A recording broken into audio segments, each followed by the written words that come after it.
আপনাদের সকলকে স্বাগত আমার গীতা পাঠের 4 নম্বর ভিডিওতে।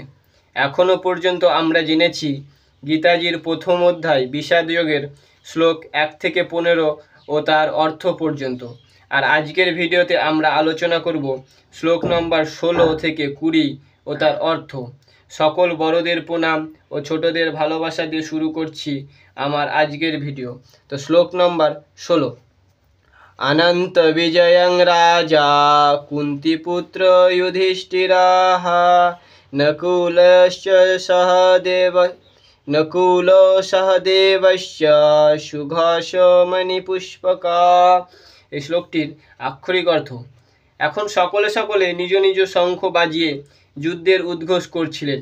সেখানে কুন্তী মাতার জ্যেষ্ঠ পুত্র যুধিষ্ঠির বাজালেন অনন্ত বিজয়ক নামক শঙ্খ, আর নকুল বাজালেন সুঘোষ নামক শঙ্খ এবং সহদেব বাজালেন মণিপুষ্পক নামক শঙ্খ। পরবর্তী শ্লোক নম্বর 17। কাশ্যস্য পরমেশ্বরস্য শিখণ্ডী চ মহারথः দৃষ্টদ্যুম্ন বিরাটস্য সাত্যকীশ্চ পরাজিতः। এই শ্লোকটির অর্থ: আরও মহান ধনুর্ধর কাশীরাজ, প্রবল যোদ্ধা শিখণ্ডী, দৃষ্টদ্যুম্ন, বিরাট, অপরাজেয় সাত্যকী সকলে নিজ নিজ শঙ্খ বাজালেন। পরবর্তী শ্লোক নম্বর 18। দ্রুপদো দ্রৌপদীয়স্য সর্বস্য পৃথিবীপতে সৌভদ্রস্য মহাবাহু শঙ্খং দধ্মা পৃথক পৃথক। পরবর্তী শ্লোকটির অর্থ হচ্ছে: দ্রৌপদীর পুত্রগণ, সুভদ্রার মহাবলবান পুত্র এবং অন্য সকল যোদ্ধারা তাদের শঙ্খ পৃথক পৃথকভাবে বাজালেন। সেই দৃশ্য সঞ্জয় ধৃতরাষ্ট্রকে বর্ণনা করলেন। পরবর্তী শ্লোক নম্বর 19। সঘোষো ধার্তরাষ্ট্রাণাং হৃদয়ানি ব্যদার্য়তে নভশ্চ পৃথিবীশ্চৈব তুমুলো ভেনুনানয়ন।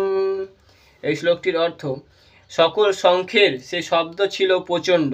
সেই শব্দ আকাশ ও পৃথিবীকে কম্পনের সাথে সাথে ধৃতরাষ্ট্রের পুত্রদের হৃদয়েও কম্পন সৃষ্টি করেছিলেন। পরবর্তী শ্লোক নম্বর 20।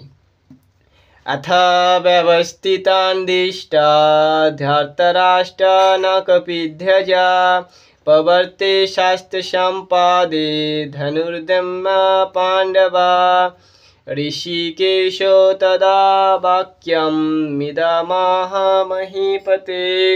এই শ্লোকটির আক্ষরিক অর্থ: সেই সময় পাণ্ডুপুত্র অর্জুন হনুমান পতাকাযুক্ত রথে অধিষ্ঠিত হয়ে, হনুমান যিনি প্রভু রামের পরম সেবক, তিনি কুরুক্ষেত্রের যুদ্ধে পাণ্ডবদের পক্ষে যুদ্ধ না করলেও তিনি অর্জুনের রথের পতাকাতে স্থান গ্রহণ করেছিলেন। অর্জুন তার ধনুক নিয়ে বাণ নিক্ষেপের জন্য প্রস্তুত হলেন। সঞ্জয় ধৃতরাষ্ট্রকে বললেন, হে মহারাজ, যুদ্ধক্ষেত্রে দুর্যোধন ও বাকি সমস্ত ভাইদের দেখে অর্জুন শ্রীকৃষ্ণকে এই কথাগুলি বললেন। এখান থেকেই শুরু হবে অর্জুন বিষাদ ও শ্রীকৃষ্ণের প্রতি উত্তর। সেই ভিডিওগুলি দেখতে চ্যানেলটি সাবস্ক্রাইব করে পাশে থাকুন আমাদের। আজকের 5টি শ্লোক ও তার অর্থ বিষয়ে ভিডিওটি এখানেই শেষ করলাম।